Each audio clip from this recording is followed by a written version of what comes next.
Welcome back to another episode of the Experts in Fire podcast.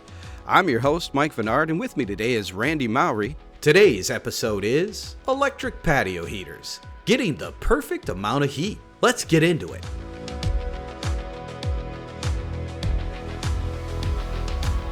Hey Randy, how you doing today, brother? Yeah, I'm doing great on this beautiful rainy day. Gray. How are you doing over there? Hazy. Right? At least let it snow. Yeah, you're right. All right. We got to shake this off. The negative energy is too high right now. Here's what we're going to do. We're going to talk about extending that patio season with electric patio heaters. And I want to be careful here because there are gas patio heaters available as well. But this episode is about electric patio heaters, and we had to split them into two because we wanted to make sure we didn't confuse anyone, or as we were talking through what you can do with electric patio heaters, we didn't want anyone to translate that to gas patio heaters because they're completely separate. The rules are different. Where you can use them are different.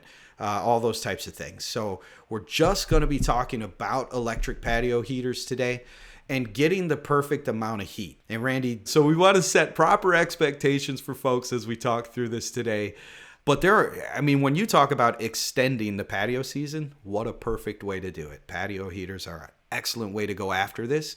And electric patio heaters are definitely a way to do it. So, Randy, where do you want to start with this? Patio heaters are going to come in different voltages, different sizes and stuff like that. I guess possibly just, what kind of power a person's going to need based on their project. And so you have heaters that are 120 volt and 240 volt.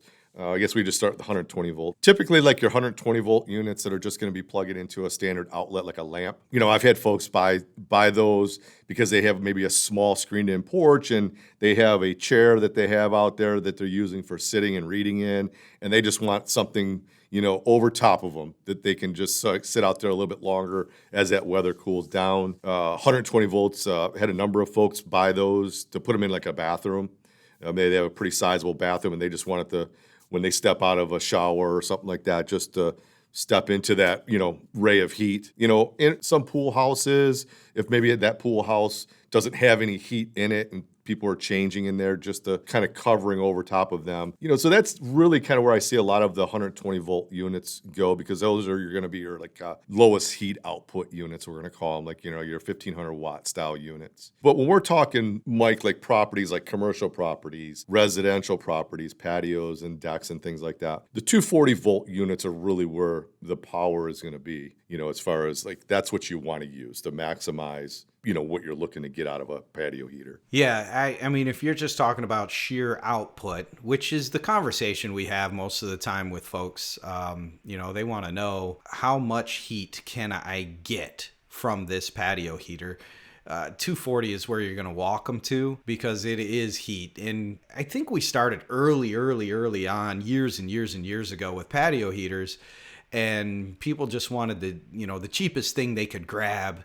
And hey, it's going to push heat, right? Your 120 volts, your plug and plays are going to push some heat, but most people are disappointed if they're trying to heat a space.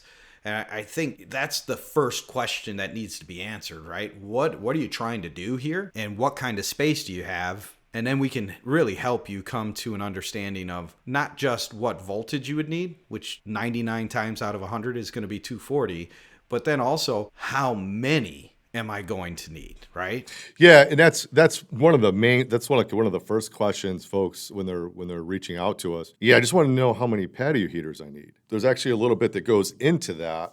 First it's what size is the space, and then within the space, what is your ceiling height, and then at that point, now we're going to move into any obstacles for mounting heaters, possibly. Meaning, are there lights going to be in the ceiling? Are there going to be any kind of fans? Because we want to get into some of the clearances. What is if there's a roof over a patio, for example, what's the roof made up out of? Kind of getting a feel for the space that they're looking to put heaters into and getting all the information about that space is real important, Mike. And that's really a good starting point for the heaters themselves and getting that conversation going. It's getting all the numbers for it.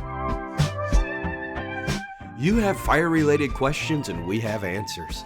You can email us your questions at podcast@woodlanddirect.com, or give us a call at 833-584-1989. We would love to be able to answer them right here on the Experts in Fire podcast.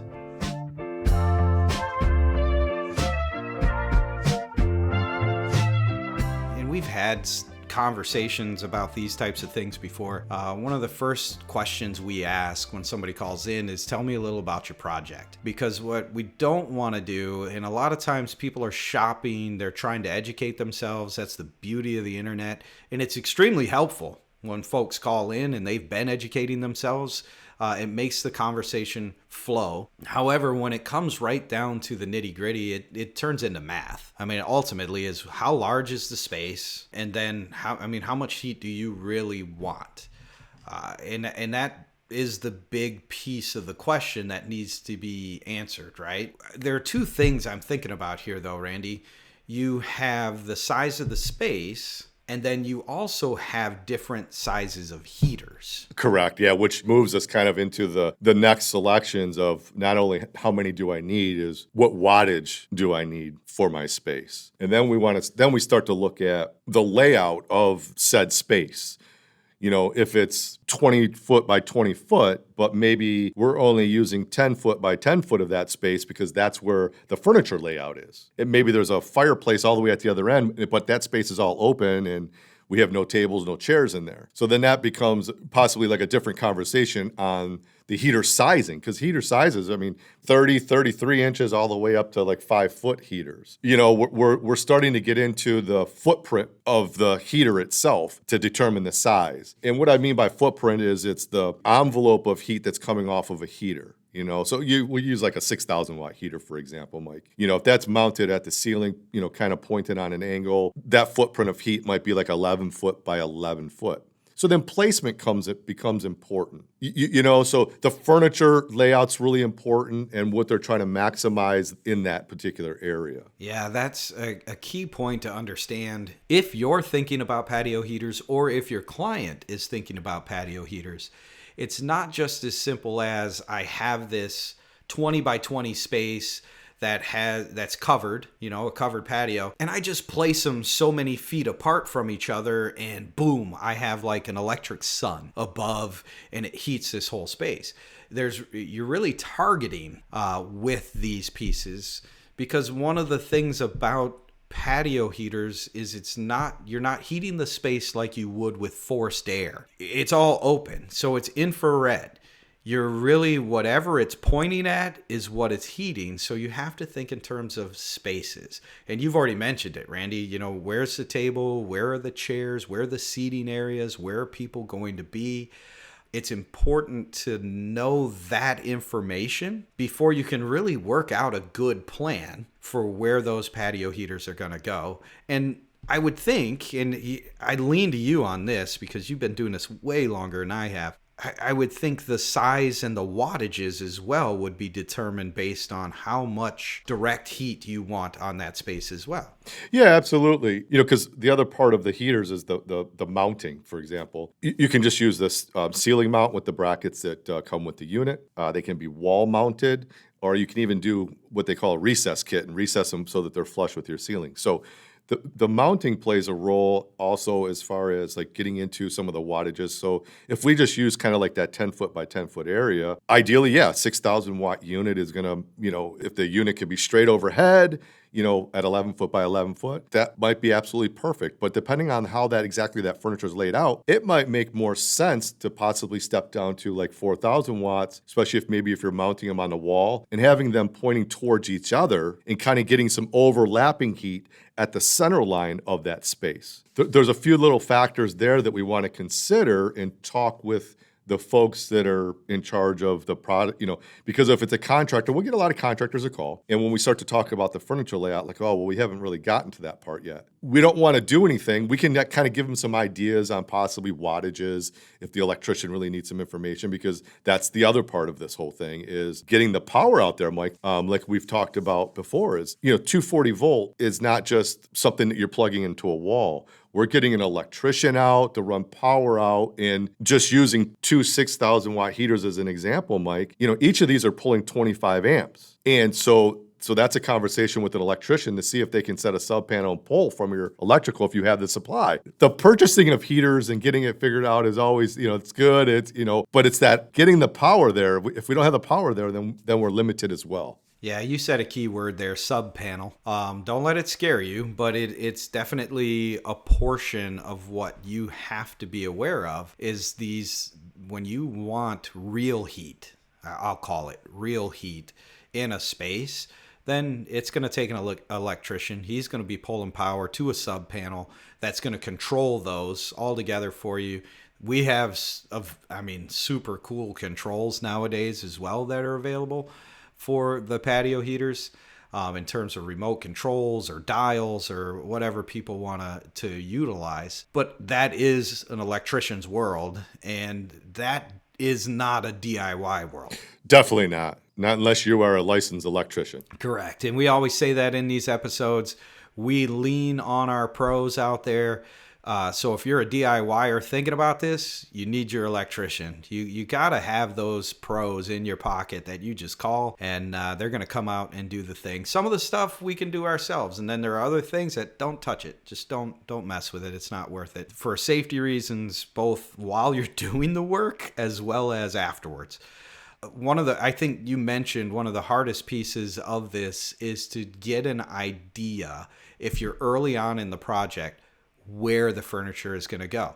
If you're working with a designer or an architect who's going, oh yeah, we already got, we're going to put pieces here, we're going to have pieces there, we're going to do this, and this is the whole look. Super easy. Now we can run with it, right? And what makes it nice there too is if the electrician steps in and goes, yeah guys, we got no way of getting power over there, they can actually move their seating around and how they have the layout set up for the homeowner based on where that heat can run. So it's if we can get it early on, it's a way better conversation. It can be frustrating because they're like, you're making us do stuff that we don't normally do until the very end of the project. No, yeah, absolutely. You're definitely, you're right on track with that because it is such a vital importance, I should say, of the whole process. And I can't count how many times where folks have had their patios built and added on, and then the tail end of it is, you know what, I want to do some patio heaters, to find out that they don't have nowhere near the power that's needed to cover the space that they want to cover.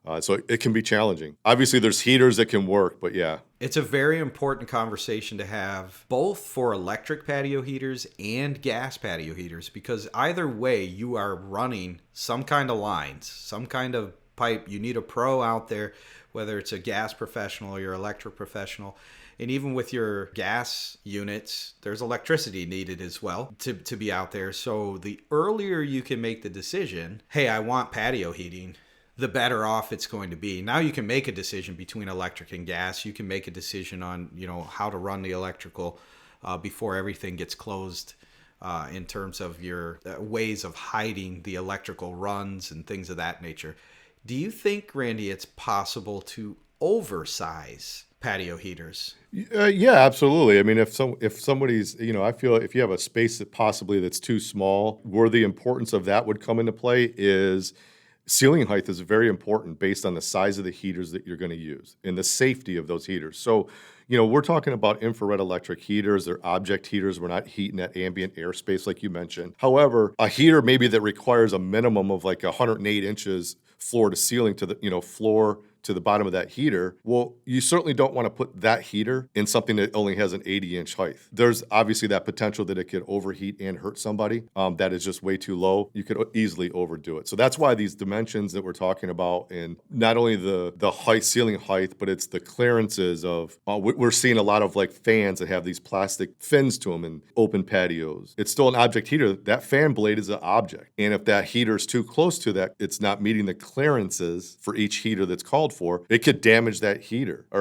damage the fan. The heater could damage the fan blades. So all of these things are important, and we're all about safety. We don't want anybody getting hurt or any damage to come to, anybody's structure at any given time. So sometimes you run into budget and people want to stay inside of budget. They don't understand, if I don't make the right choices, especially when it comes to variable heat, then you end up with an expensive unit hanging on the wall that doesn't get used. And that, as a business owner, is worse than anything. You know, especially I go into restaurants where they have fireplaces and we're like, hey, how come the fireplace isn't on? It cooks everybody out. Yep. Been there. We have options available. We have options available, but they cost a little more money. But in the long run, it is going to work out better. So I guess all of that to say, it's difficult to just sit here and talk about this is how you do it, because every project is different. You really need to sit down, look at the project as a whole, and then start making decisions on how you want to heat that space at the beginning. So you know the electric runs or you know the gas runs, and we'll talk about the gas in a different episode. But so you're aware of what you're going to need to do from the very start, and we can help you with that. I mean, we've got guys like Randy sitting there ready to take your call. Give them a shout. They'll be able to walk through the project with you. And then we even work back to the manufacturers hand in hand with them so that we can get specific drawings for those spaces. We can take your drawings and work the drawings together so that you can see where the runs are going to need to be, how things are going to need to come out, and most important for that electrician on the job, what kind of power are we talking about? You know, that's what he's going to want to know. It's like a plumber that's working on an outdoor patio for us that's putting in fire pits. He wants to know, or she wants to know, how many BTUs is coming out of this thing so I can work backwards on the line. It's the same thing with patio heat. It's amazing. We have this conversation, I think, every episode. All the time. All the time. It's usually because it's the last thought. Most people are thinking about the structure. They're thinking about the blocks. They're thinking about the foundation and what we're going to put below the blocks to make sure that this isn't going to move over time. You guys are pros at what you do. We're just trying to embed into your minds before you ever lay a block. Before you ever put up those pergolas or covered patios, keep this stuff in the forefront because there are things that need to be done before you start setting those blocks down, before you start putting those posts in place. And we're here to help. That's what we're here to do. Randy, is there anything else that you wanted to talk about when it comes to electric patio heaters? The only other thing I can think of off the top of my head is when we talk about the mounting is open air spaces above patios, whether it's a pergola style thing with no roof on it. You know, there are going to be specific models that are going to perform and have a longer longevity of life if it's in an open application, meaning no roof, like if it's going to be open to the elements, rain, snow, sunshine, versus something that's undercover. That's pretty important as well. Yeah, that's a really good point. Yeah, because that heat does move up, but it's also the elements come down. So good point. Thank you, man. Well, as always, Randy, I appreciate you, brother. Thank you for being here. Thanks for taking the time from your clients to come hang out with us and talk to all of our listeners, man. I really appreciate it. No, absolutely. Appreciate you guys.